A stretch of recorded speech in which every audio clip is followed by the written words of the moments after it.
And if we think about plans for entities, what is an entity? I already said, well, we can make plans for companies, but you can make plans for products and services, but also events, ideas, experiences, places, and people. So almost every one of us should have in some case a plan.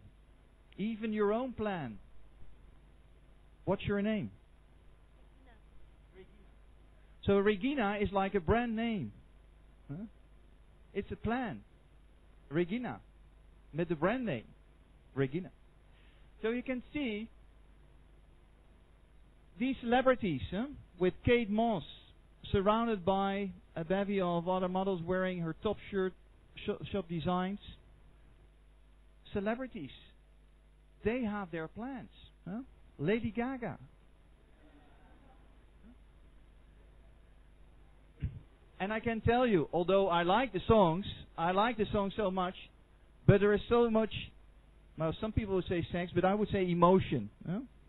There's so much emotion around this whole performance. And if we see that more and more companies are focusing also because of their services. Because if we think about the USPs which are related to like the product itself, we have the complication that the product can be copied very soon. You know which country is top performer in copying? China.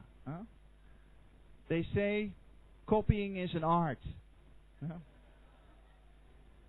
In Holland we have this very nice paintings of Van Gogh, Vincent van Gogh.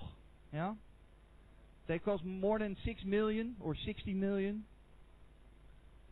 and you can buy a very nice Van Gogh in China, I can tell you. So we are looking not only for the tangibility, because we can copy, but services are a little bit much more difficult to copy. It's very difficult to copy the services of maybe McKinsey or another consultancy company. That's more difficult, isn't it? So if we think about services, now we can see this change. That if we study the top European firms, that not only related to products, but nowadays lots of services like insurance, banking, insurance, consultancy, in this top 10. And we can also think about not only the services, but also a country is an entity. Thailand is very popular because of their tourism. And also Indonesia is very popular because of their tourism. And if you would like to study the most popular tourist destinations according to the World Tourism Organizations, lots of them are located in Europe. Yeah? So even a country can think about making plans and position themselves. Finding for their USPs, looking how to be different from others. Because people, they like the difference. When it comes to making plans and offering value and creating value and communicating value, you need to have people who are interested in.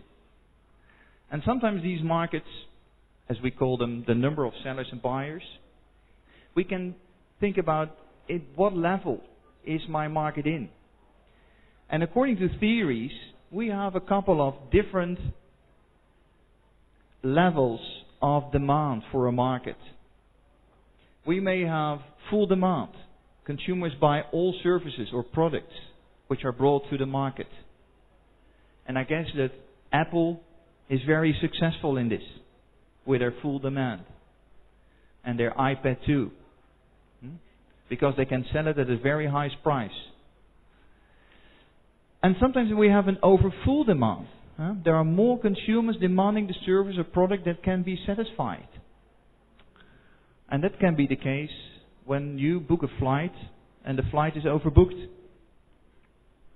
And airline carriers, they like to do it because they don't like to fly with a plane which is maybe not fully booked. So we have fully demand. And sometimes demand can be irregular. So consumer purchases vary on seasonal, monthly, weekly, daily or even hourly basis. Maybe it depends on the weather, but it can also depend on the money. And these days in Europe there is a recession going on. And people are thinking about their budget and how to spend that budget. And the more luxury products are skipped. And that can be one of the downsides.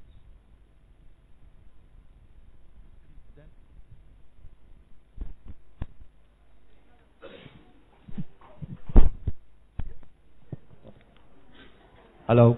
Yes, it's working again. So we have declining demand.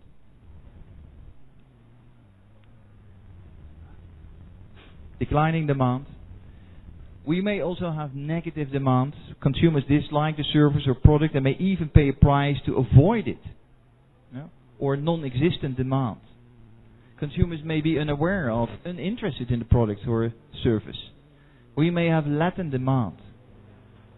And we may have the unwholesome demand. So consumers may be attracted to services, products that have the undesirable social consequences. So we can think about a market, where a market is the set of sellers and buyers. And what's the role of plans?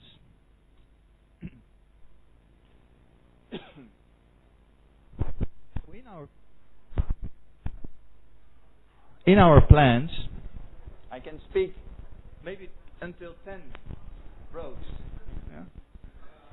Without it. So with our plans, we try to get a full demand. I think that will be top for most marketers to have the plan. Because if you are like somewhere over here, then you may have a wish for a different plan. Specifically when the demand is negatively.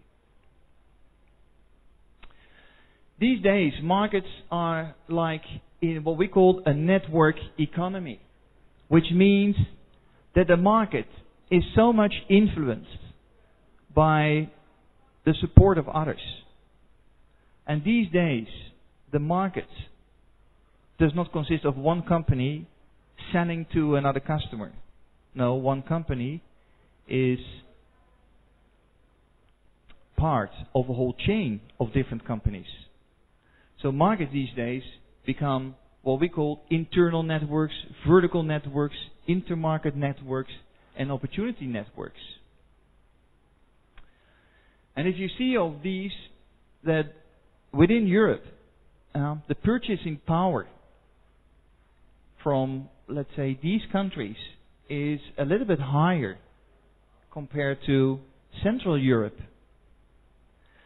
Which means that some of the value which is created by a company can be better created over here because there is much more need to work, and there's also much more willingness to work for lower wages because the standard of living is much more lower.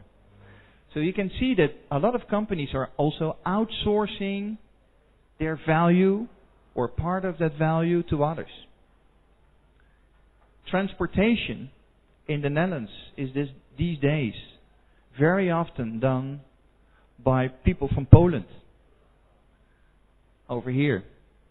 And in Poland, the purchasing power of the people is between 5,000 and 10,000 euros on average. And it's like maybe half or maybe 1/3 of the countries which is like in the blue zone.